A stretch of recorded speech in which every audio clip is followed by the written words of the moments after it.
Madame, monsieur, bonjour et merci de nous accompagner une fois de plus dans ce parcours de l'actualité régionale.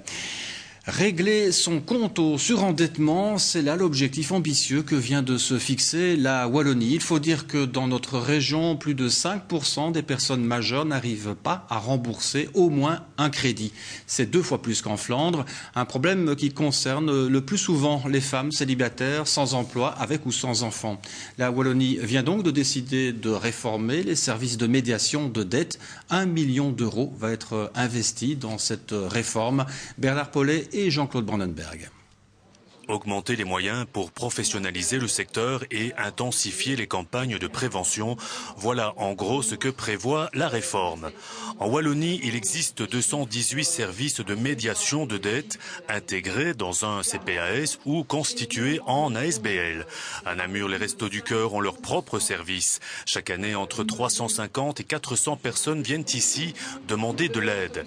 15% des dossiers ouverts sont dirigés vers les tribunaux. Le reste est traité à l'amiable. Évidemment, le travail réside dans le sens qu'il faut faire appel aux créanciers pour leur demander de laisser tomber les intérêts, les majorations, les accroissements et d'autre part, trouver avec l'usager les moyens financiers pour rester récurrent et faire face réellement à la dette. Cette prise d'autonomie est très importante. Pour aider ces personnes, la Wallonie a investi dans un nouveau portail informatique. Mais est-ce une réponse adéquate? On peut se poser la question. A priori, de loin, on se demandait un peu le rapport qu'il pouvait y avoir entre un portail et une personne endettée, en quoi un portail pouvait répondre à la problématique de la personne endettée.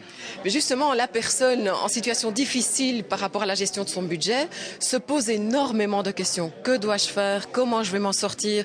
Est-ce que je vais pouvoir demander des délais de paiement? Si l'huissier vient chez moi, comment dois-je réagir?